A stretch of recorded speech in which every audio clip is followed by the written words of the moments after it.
bienvenue. Bonjour. Non, il n'y a pas de mal. J'étais au conseil de gouvernement. Ah oui. Président, bonjour.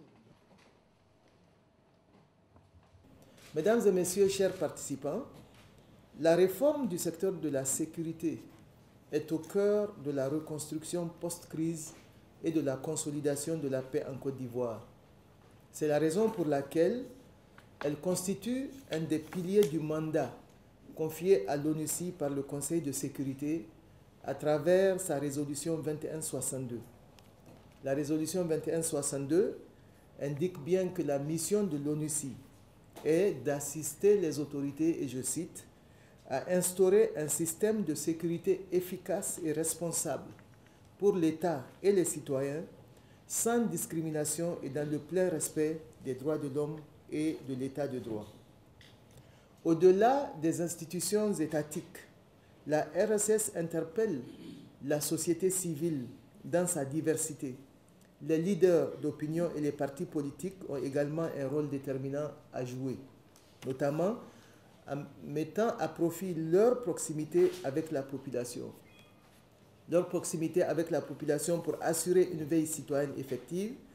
Ensuite, pour contribuer au dialogue constructif avec les autorités publiques en charge de la RSS. Et enfin, pour contribuer à l'évaluation du dit processus. À 6 mois de l'échéance électorale, le gouvernement a initié la réforme statutaire des forces de défense. Cette réforme statutaire des forces de défense entraînera des changements substantiels qui pourraient contribuer au renforcement du professionnalisme et à l'efficience des forces républicaines de Côte d'Ivoire. Je suis convaincu que l'opérationnalisation des réformes récemment adoptées contribuera à la création et au maintien d'un climat de sécurité et d'un environnement propice à la tenue d'une élection présidentielle crédible et apaisée en octobre 2015. Les représentants de la société civile et des partis politiques ici présents constituent des relais de ces nouvelles réformes auprès des populations pour une meilleure appropriation et un contrôle citoyen plus efficace. Je me réjouis que les participants aient l'opportunité aujourd'hui d'aborder avec vous les enjeux et les perspectives de la réforme de la défense nationale. La crise que nous vivons, que nous avons vécue, a considérablement dégradé l'outil de défense. Je veux noter que, en fait, cette dégradation de l'outil de la défense a commencé en 90. En 90, nous avons eu, disons, des premiers problèmes de la défense, notamment, il y a eu une mutinerie qui a entraîné donc un certain nombre de mesures, dont 2 mesures essentielles. La première était donc la révision de l'âge à la retraite pour les soldats durant, qui est donc passé pratiquement au même âge que les officiers subalternes et les sous-officiers. 2002, nous avons eu donc une crise mettant en face 2 armées, une division du pays, et par la suite, en 2010, nous avons une crise post-électorale avec donc plusieurs morts et décès qu'on peut constater, évalués à plus de 3 000.